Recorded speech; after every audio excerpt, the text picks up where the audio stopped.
Shalom Aleichem. Welcome to the Breslov Weekly Parshas Shia. This week is Parshas Re'eh. It's always the Shabbos before Rosh Chodesh Elul. And the Parsha starts off, Re'eh Anochi Nosein Lifnechem Hayom Bracha Uklola. I'm giving before you a blessing and a curse. Right? What's the blessing? Es ha-brocha asher tishma'un el mitzvos Hashem Elokechem.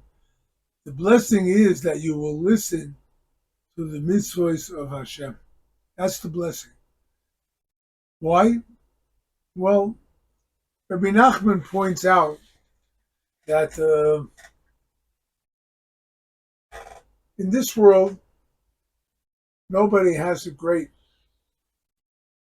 Not the wealthiest person, not the poorest person, and not all those in between.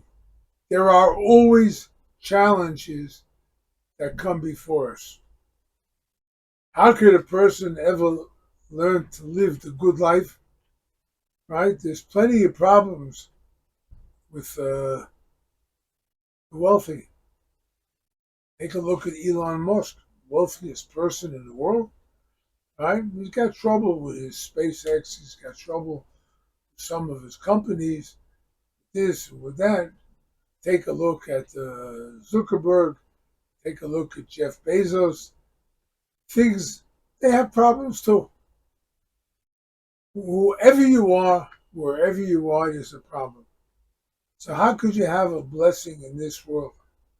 And the blessing is, Rabbi Nachman explains, that you're happy and you perform the mitzvahs of Hashem. That's what it is.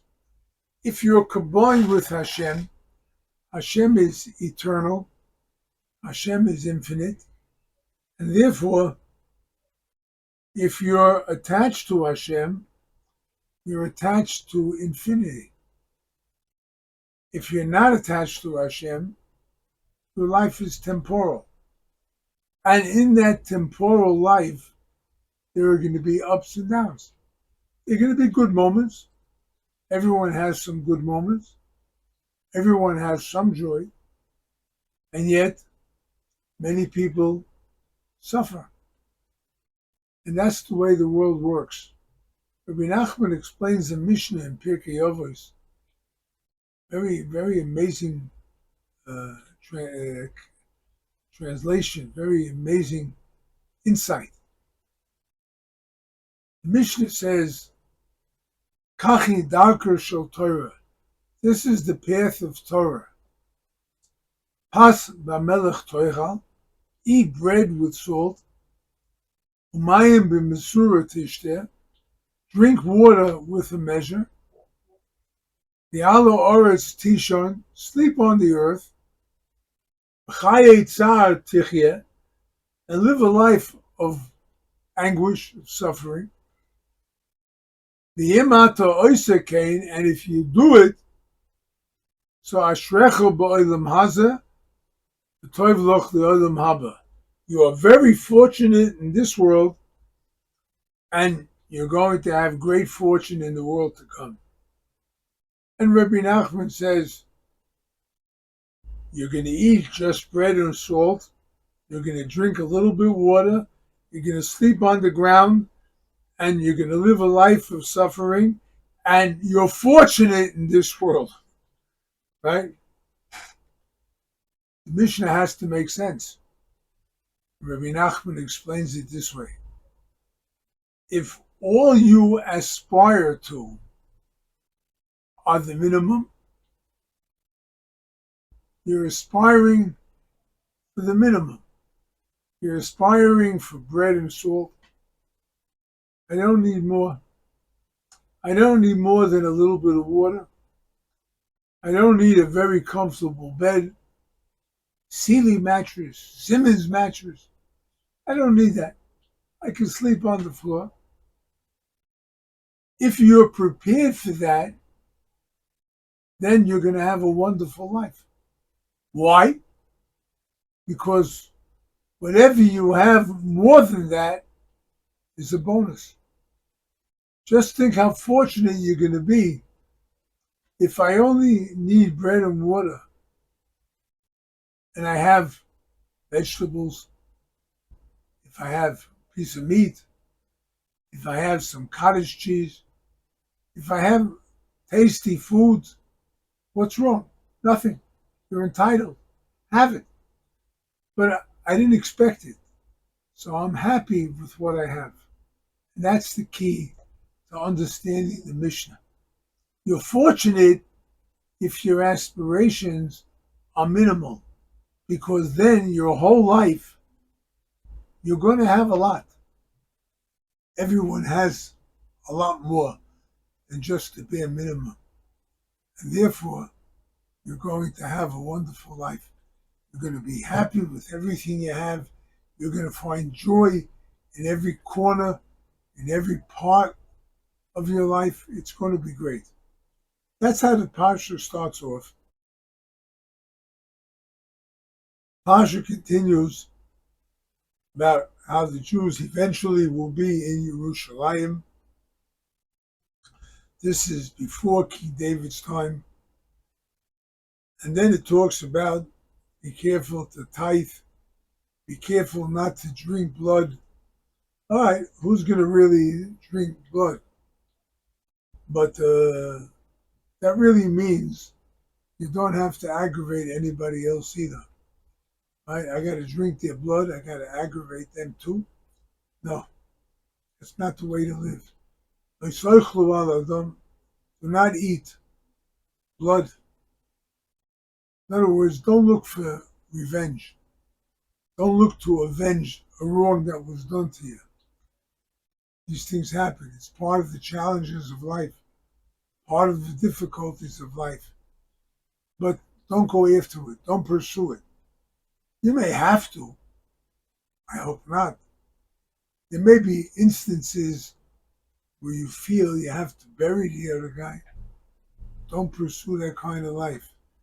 And really, the Parsha continues with a city of idolatry.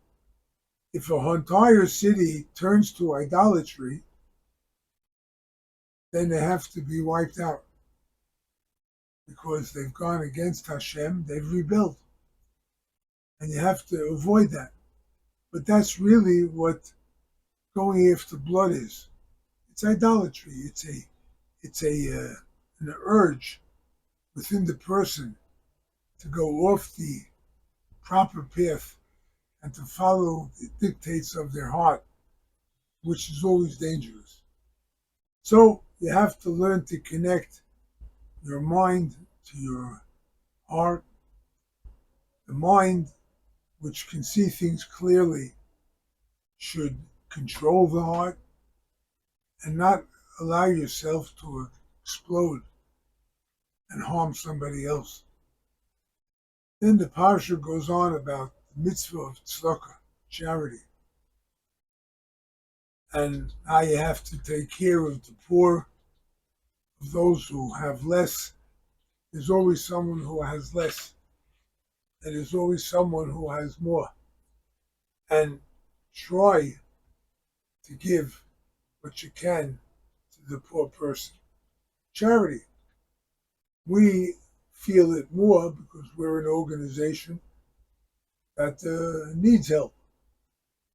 But the fact remains, if you don't give tzedakah, then you're cruel. It's like you take blood.